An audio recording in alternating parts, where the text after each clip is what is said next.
स्वागत है आपका। मैं हूं आपके साथ साक्षी जादौन। आपको सीधे लिए चलते हैं पटना, जहां इस वक्त सीएम मोहन यादव संबोधित कर रहे हैं।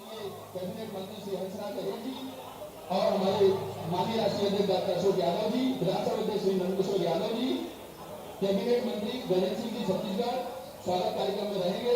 संघ चालक विशाराम जी, संचालक माननीय महोदय जी भी इस दीप प्रज्वलन के कार्यक्रम में दीप प्रज्वलन कर रहे हैं। हम आप सभी का बहुत बहुत स्वागत वंदन अभिनंदन करते हैं। राम कृपाल जी पूर्व केंद्रीय मंत्री हमारे बीच में बड़े भी दीप प्रज्वलन में शामिल हैं। हम आपका भी बहुत बहुत स्वागत वंदन अभिनंदन करते हैं।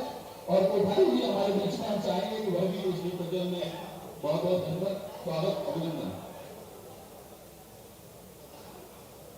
और आगे की जो कार्यक्रम की जानकारी है वो इस कार्यक्रम के अनुसार हम लोग माननीय मुख्यमंत्री जी का आगे का कार्यक्रम भी लगा हुआ है। इंदौर में माननीय सर संचालक महोदय जी के साथ एक महत्वपूर्ण बैठक होनी है, तो उन्हें यहाँ से इंदौर निकलना है। तो तत्पश्चात इस कार्यक्रम के पश्चात दीप प्रज्वलन के पश्चात उनका स्वागत होगा। स्वागत के पश्चात वह अपने सर्वप्रथम विचार रखेंगे, क्योंकि चूंकि समय कम है, समय के अभाव के कारण उनको माननीय सर संचालक महोदय के साथ उनकी बैठक है, तो उनको इंदौर निकलना होगा। तो हम सब लोग चाहेंगे जो हमारे अतिथिगण यहाँ पर पहुंचे हैं उनको हम लोग सुने।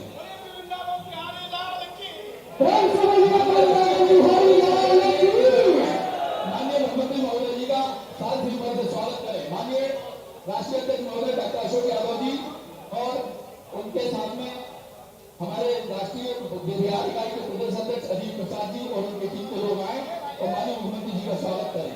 आगे से आते भाई। अशोक यादव जी माननीय राष्ट्रीय अध्यक्ष महोदय आए, माननीय मुख्यमंत्री जी का स्वागत करें। उसके पश्चात हेलो हम चाहेंगे सब लोग अपने स्थान में बैठ जाए। सभी से आप लोगों से अनुरोध है लाइव जा रहा है, आप लोग उनको सुने।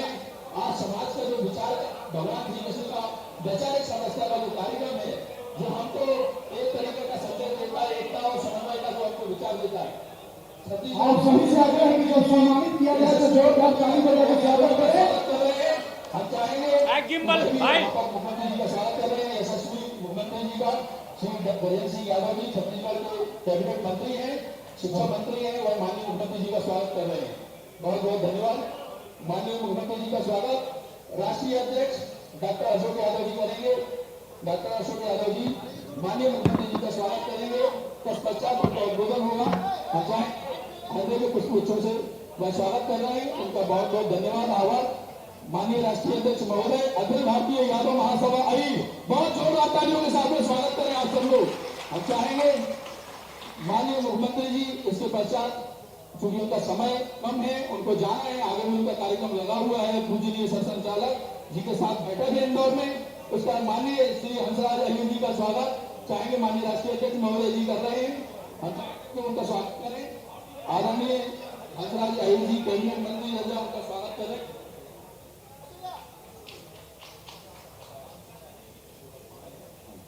जी बहुत बहुत धन्यवाद। बिहार और इकाई के लोग भी उनका स्वागत करेंगे। हम चाहेंगे कि उनका स्वागत करें अखिल भारतीय यादव महासभा अजीत प्रसाद जी, उनके इकाई के लोग माननीय मंत्री श्री हंसराज अहीर जी का स्वागत करें। माननीय अध्यक्ष डॉक्टर अशोक यादव जी, माननीय विधानसभा अध्यक्ष श्री नंदकिशोर जी का स्वागत करेंगे। माननीय विधानसभा अध्यक्ष श्री नंदकिशोर यादव जी का स्वागत राष्ट्रीय अध्यक्ष महोदय करेंगे। और हम इसके पश्चात स्वागत की बेला में बीच में रोकेंगे, क्योंकि माननीय मुख्यमंत्री महोदय जी को जाना है। इसके पश्चात हम इसके अन्य लोगों का हमारे जो अतिथिगण आए हैं उनका सबका स्वागत करेंगे और कार्यक्रम जो हमारा पहला सत्र है उसको हम विधिवत पहले चलाएंगे।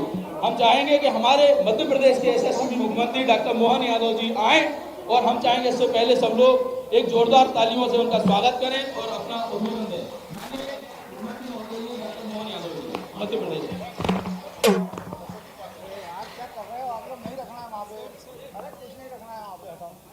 आई की परमिशन करवाता हूँ। अरे नहीं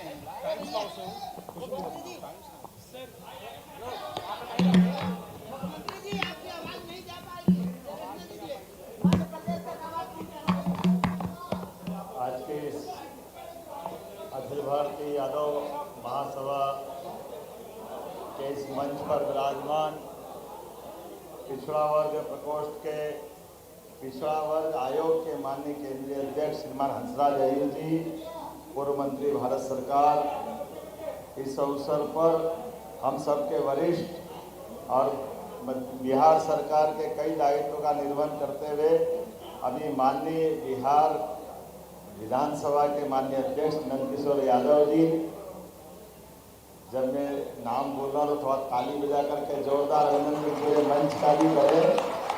हमारे बीच छत्तीसगढ़ सरकार के मंत्री माननीय गजेंद्र यादव जी, आपका भी स्वागत अभिनंदन है।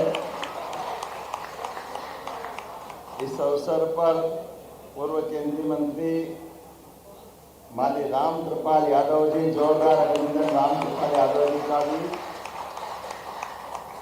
हमारे यहाँ के विधायक, मेरे विद्यार्थी परिषद के साथी माननीय संजीव चौरसिया जी, आपका भी स्वागत अभिनंदन है। हमारे लिए इस पूरे आयोजन के सूत्रधार अशोक यादव जी, आपका भी स्वागत अभिनंदन है। कहाँ अशोक जी? पीछे दबे में। एक बार पूरे मंच का जोरदार अभिनंदन करें। मैं अपनी ओर से, मध्य प्रदेश सरकार की ओर से कई कारण से बिहार की आज की हमारी इस, खासकर आपने जो सब्जेक्ट दिया है भगवान श्री कृष्ण के विचारों का जन समरस सांस्कृतिक सम्मेलन, मैं अपने राज्य की दृष्टि से आपके इस उदात्त विचार का, क्योंकि भगवान कृष्ण के जीवन के विविध पक्षों में अगर पूरे देश में किसी राज्य का नाम अगर भगवान कृष्ण पे है तो वो अकेला एक बिहार है। बोला वृंदावन बिहारी लाल की। हमारे लिए अलग ही प्रकार का एहसास होता है बिहार की धरती पर जब बिहार में आते हैं और गोपाल कृष्ण की जय बोलते हैं, तो उसका आनंद ही अलग होता है। और इसका आनंद तो तब और बढ़ जाता है जब भगवान कृष्ण के अलग अलग जीवन के पक्षों को देखें तो हर एक बार उनके जीवन से जीने की ललक अलग प्रकार से मिलती है। हमारी सरकार ने, मध्य प्रदेश सरकार ने हमारे राज्य के अंदर हर नगर पालिका, निगम, नगर पालिका और नगर परिषद तक गीता भवन बनाने का निर्णय किया है पूरे प्रदेश के अंदर। और इतना ही नहीं, भगवान कृष्ण की लीलाएं हम सब जानते हैं, जो द्वारका का महत्व है, मथुरा का महत्व है, ऐसे में भगवान कृष्ण की शिक्षा उज्जैन में हुई है। 64 कला, 14 विद्या, सांदीपनि, गुरु का आश्रम, तो हमारे जितने उत्कृष्ट विद्यालय बने तो हमने अपने गुरु को समर्पित सांदीपनि विद्यालयों की एक मालिका बना रहे। 300 से ज्यादा विद्यालय सांदीपनि जी के नाम पे कर रहे हैं, जहाँ भगवान कृष्ण की शिक्षा हुई, उस आश्रम को जीवंत करते हुए। ऐसे एक नहीं, कई सारी चीजें जहाँ जहाँ भगवान की लीला हुई है, प्रत्येक स्थान पर तीर्थ बनाते हुए हमने कहा कि भगवान का निमित्त मनुष्य के जीवन में, उनके जीवन के सभी पड़ावों पर एक से बढ़कर एक हमको ये ध्यान में आता है कि भगवान कृष्ण के उस गौरवशाली अतीत को अगर स्मरण करें तो जो कंस से लड़ गए, भगवान कृष्ण का उस समय की आयु तो उनकी 11 ही साल थी, लेकिन छोटी आयु में भी बड़े से बड़े आदमी से लड़ने की हिम्मत अगर किसी में हो सकती है तो यदुकुल गौरव भगवान कृष्ण में ही हो सकती है। हमारा वो गौरवशाली अतीत हमको याद दिलाता है, जिसके बलबूते पर दुनिया भगवान को एक अलग रूप में देखती, और हमने उनका पूरा जीवन देखा।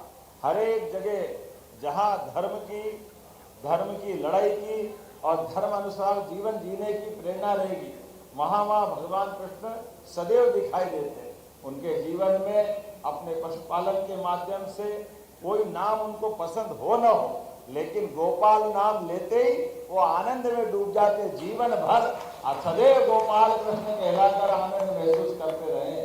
उनके जीवन में प्रकृति के साथ जीते हुए सभी प्रकार के संसाधन पर समाज का हक होना चाहिए। इसलिए जमुना जी के अंदर भी जल की शुद्धता के लिए कालिया नाग ने कब्जा कर लिया, तो कालिया मर्दन करके भगवान कृष्ण ने एक अलग रोल अदा किया, जिनके माध्यम से समाज के संसाधनों पर जिसका हक है वो उसको मिलना चाहिए। ऐसी एक नहीं, बहुत सारी बातें हैं, लेकिन आज थोड़ी समय की कमी है। लेकिन हमको लगा कि अपने इस बिहार के अंदर पटना में, जहां बिहार के अंदर भगवान कृष्ण के पुत्र सांब ने एक सूर्य मंदिर बनाया और सूर्य मंदिर बना करके उस काल के युग को जीवंत किया। और बिहार की धरती तो सदैव हर काल में, हर युग में अलग अलग प्रकार से सबको अपने अलग अलग रूप से परिचित कराती आई। भगवान बुद्ध का वो बौद्ध काल याद करें, भगवान जैन समाज के हमारे 23 तीर्थंकर शिखर जी से अपना शरीर की यात्रा पूरी करके उसको जीवंत रूप उन्हें दिया है। चाहे वो चाणक्य का समय हो या शिक्षा के नालंदा तक्षशिला का काल हो, हर काल में बिहार ने पूरे देश का ध्यान आकर्षित किया है। और पुराने महाजनपद काल में, चाहे वो सम्राट अशोक का काल हो, अशोक के काल में भी उज्जैनी अर्थात महाजनपद के 2 स्थान, एक पटना जिसको पाटलिपुत्र कहते हैं, एक अवंतिका उज्जैनी। तो यहाँ का उस समय के विराट भारत के स्वरूप में वहाँ युवराज बैठते थे और यहाँ सम्राट बैठते थे। तो हमारा वो काल का संबंध है। और एक संबंध और है जिसको हम आपकी भोजपुरी भाषा से जोड़ते हैं। ये राजा भोज भी अतीत के काल में अपने परिवार सहित इस बिहार की धरती पे आए, इसलिए भोजपुरी थोड़ी यहाँ की, थोड़ी हमारे वहाँ की है। ये मिला जुला रूप है, इसका आनंद भी है। आज के इस अवसर पर मैं आप सबको निमंत्रण भी देना चाहता हूँ। हम सब अपने जीवन में अच्छे कामों के संकल्प में भगवान कृष्ण को, भगवान राम को आदर्श माने। अपने देश की संस्कृति भगवान राम कृष्ण के माध्यम से दुनिया के किसी देश में चले जाओ और आप अपने देश का नाम न बताओ और केवल बताओ कि राम और कृष्ण की धरती से आया हूं, तो अपने आप लोग समझ जाते आप हिंदुस्तान से आए हो, भारत से आए। ये हमारी अपनी पहचान इतनी पुरानी। और ऐसे में आज का युग तो और भी अच्छा है। हमने सबने देखा सुप्रीम कोर्ट के निर्णय के बाद जब हमारे भगवान राम अयोध्या में मुस्कुरा रहे हैं तो वो आनंद हम सब महसूस करें। एक बार जोरदार जयकारा लगा, जय जय श्री राम। सुप्रीम कोर्ट के निर्णय के बाद अगर अयोध्या का धाम आनंद से भगवान राम मुस्कुरा रहे हैं तो जमुना जी का कृष्ण कन्हैया सबकी आंखों का तारा, मथुरा वाले ने क्या बिगाड़ा, वो भी आनंद आना चाहिए कि नहीं आना चाहिए। तो हम चाहेंगे, परमात्मा चाहेगा, न्यायालय चाहेगा तो हमारे अपने माननीय मोदी जी के शासनकाल में शासन के लिए न्यायालय के निर्णय के बाद, जैसे कि आपने देखा है भगवान राम के निर्णय का पालन पूरी तरह सुप्रीम कोर्ट के आधार पर न केवल धूमधाम से अयोध्या में प्राण प्रतिष्ठा तक भूमि पूजन से लगाकर, हमारे लिए सौभाग्य की बात है यशस्वी प्रधानमंत्री स्वयं आप खुद गए और अपने सुप्रीम कोर्ट के निर्णय का पालन कराया। ये हमारी और हमारे अपने वर्तमान के भारत सरकार के शासन की दृष्टि है। शासन का मतलब ही है सभी वर्गों का ध्यान रखें। शासन का मतलब है सभी प्रकार की कल्याणकारी योजनाओं को जारी रखें। शासन का मतलब है सबका साथ, सबका विकास, सबका विश्वास, सबका प्रयास। ये बोलने का नहीं, करके दिखाने का। तो जोरदार अभिनंदन करें यशस्वी प्रधानमंत्री नरेंद्र मोदी जी का भी, जिसके कारण से हम और आप सब मिलकर के उनके कार्यकाल में ऐसे कई कारण से मैं उनको और धन्यवाद इस नाते से भी देता हूँ कि हमारे जैसे लोग जिनके परिवार में कोई विधायक नहीं, कोई सांसद नहीं, मंत्री का तो सवाल ही नहीं और मुख्यमंत्री की तो सोच नहीं सकते थे, लेकिन अपने एक ऐसे सामान्य कार्यकर्ता को अपने इतने बड़े सूबे के मुख्यमंत्री की जवाबदारी अगर दी है तो केवल वो हमारी अपने यशस्वी प्रधानमंत्री का आशीर्वाद हो सकता है और उनके माध्यम से हम और आप सारी बात कर सकते हैं। आइए हम सब इस भाव को समझते हुए आज के भगवान कृष्ण के इस गणतांत्रिक समय में, लोकतांत्रिक समय में इस भावना को भी समझे और ऐसी सारी व्यवस्थाओं में सुव्यवस्था कैसे स्थापित कर सकते हैं, अच्छे कामों को कैसे बढ़ा सकते हैं। एक तरफ लोकतंत्र के अंदर ऐसे गरीब से गरीब आदमी, सामान्य आदमी भी बड़े से बड़े पद पर पहुंच सकते हैं। यही तो प्रजातंत्र का सबसे बड़ा अधिकार है। मुझे इस बात की प्रसन्नता है हम में से कई सारे लोग इसी धारा से निकल कर आए और इसी कारण से भारत दुनिया का सबसे बड़ा लोकतांत्रिक देश बना है। आइए हम सब मिलकर के आज की इस भावना में खास करके भगवान के माध्यम से भी हम प्रजातंत्र के उन सूत्रों को पकड़े, उन सूत्रों के माध्यम से हमारे लोकतंत्र को गौरवान्वित करने वाले अवसरों को ढूंढे। हम सब मिलकर के एक बार जयकारा लगाएंगे, बोले गोपाल कृष्ण भगवान की। और मैं आपसे इसी के साथ विदाई देना चाहूंगा, समय की थोड़ी कमी है। मेरे साथ माननीय हंसराज जी भाई साहब भी है, राम कृपाल जी है, माननीय नंदकिशोर जी है, हमारे मंत्री छत्तीसगढ़ माननीय हरिनारायण यादव जी, हमारे वरिष्ठ नेता चौरसिया जी। मैं अगला कोई मौका आएगा तो और विस्तार से बात करूंगा। अपनी बात को यहीं विराम करता हूं। बोले भारत माता की, भारत माता की। बहुत बहुत धन्यवाद।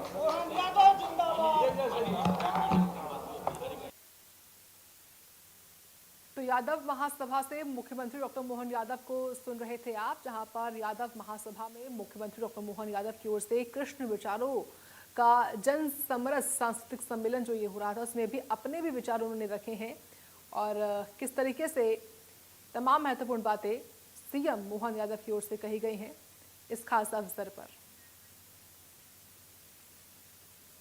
और वहीं मुख्यमंत्री डॉक्टर मोहन यादव ने आज महालक्ष्मी व्रत पूजन के दिन